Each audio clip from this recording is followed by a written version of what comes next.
दोस्तों नमस्कार, प्रणाम। मित्रों, मेरी शादी कब हुई? आज से पहले की कहानी सुनिए मेरी जुबानी। बताऊंगा इस वीडियो के माध्यम से, अंत तक वीडियो को देखते रहिएगा। मित्रों, हम अपने माँ बाप के 6 भाई बहन हैं। एक हमारी बहन सबसे बड़ी है और 5 भाइयों में मैं चौथे नंबर का हूँ। बहन की और 3 भाइयों की शादी हो चुकी थी। मेरी शादी के चर्चे चल रहे थे, लेकिन 2-4 साल शादी करने का मेरा मूड नहीं था, क्योंकि मैं औषधीय फसलों के साथ खेती बाड़ी को लेकर अपने व्यवसाय में निपुण होना चाहता था। अचानक से घर का माहौल बिगड़ने लगा और माँ बाप सहित हम दोनों भाइयों को छोड़कर हमसे बड़े भाई अलग रहने लगे। फिर हम दोनों भाई माँ बाप के साथ धीरे धीरे समय अपना व्यतीत कर रहे थे।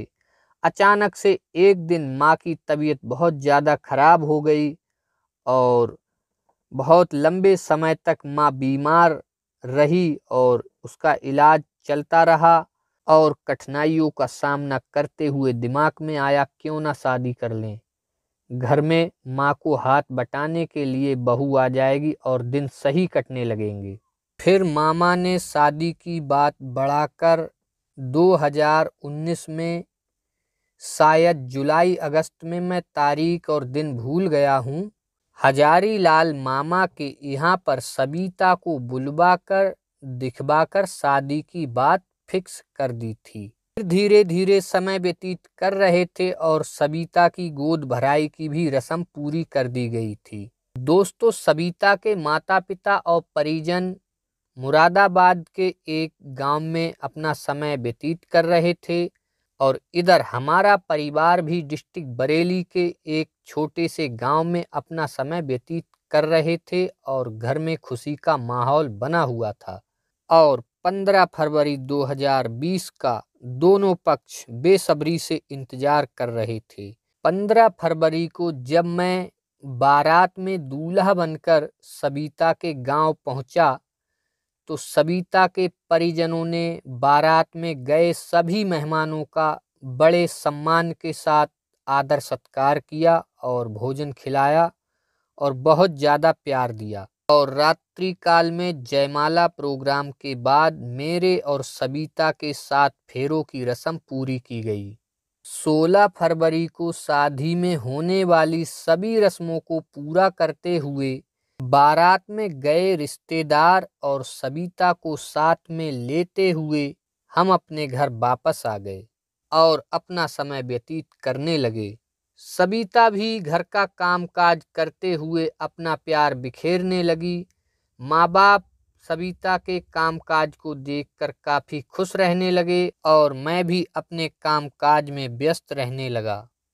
फिर अचानक से एक अशुभ दिन आया और मेरी सासू माँ को 1 जुलाई 2020 को सर्प ने काट लिया और सासू माँ की मृत्यु हो गई। और दोनों पक्ष काफी दुखी हुए, क्योंकि अभी शादी को लगभग 5 महीने कुछ ही दिन हुए थे और सासू माँ भी हमारे घर अभी तक एक बार ही आई थीं, तब तक ये घटना घट गई। सासू माँ की मृत्यु को लेकर मैं और सबिता भी काफी उदास रहने लगे और धीरे धीरे अपना समय व्यतीत करने लगे। पुनः एक खुशखबरी मिली कि सबिता माँ बनने वाली है। इस बात का धीरे धीरे दोनों पक्षों को पता चला तो घरों में खुशी का माहौल छाने लगा और उस दिन का इंतजार करने लगे कि बच्चे का जन्म कब होगा।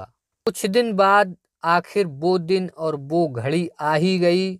19 जनवरी 2021 दिन मंगलवार शाम के 7:30 बजे डिवाइन हॉस्पिटल राजेंद्र नगर बरेली में सबिता ने मेरी बेटी के रूप में एक कन्या को जन्म दिया।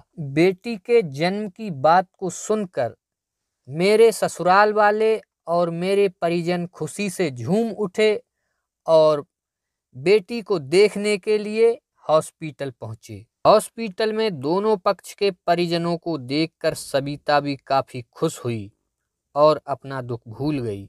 4 दिन बाद हॉस्पिटल से जब हम लोग घर वापस आए और नामकरण की सभी रस्मों को पूरा करते हुए मन में विचार आया कि घर पे एक छोटा सा फंक्शन करें जिसमें सभी रिश्तेदारों को आमंत्रित करें और मोहल्ला बस्ती के लोग अथवा संबंधी लोगों को भोजन कराएं।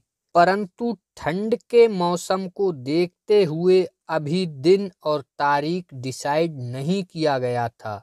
देश में कोरोना महामारी के चलते हुए लॉकडाउन की स्थिति काफी लंबे समय तक बनी रही और ये प्रोग्राम हम लोग नहीं कर पाए थे, लेकिन 19 अक्टूबर 2021 को दिन मंगलवार को मैंने रामचरितमानस का पाठ शुरू कराया और 20 अक्टूबर को संपूर्ण कराकर मैंने सभी आमंत्रित लोगों को भोजन कराया और मेरी बेटी दीक्षा प्रजापति के मामा मामी नाना नानी अतः अन्य संबंधी लोग खुशी से झूमते हुए बारिश के पानी की वजह से कठिनाई का सामना करते हुए और लंबा सफर तय करते हुए मेरे घर शाम के 7:30 बजे पहुँचे और भोजन करने के बाद दीक्षा के मामा मामी ने,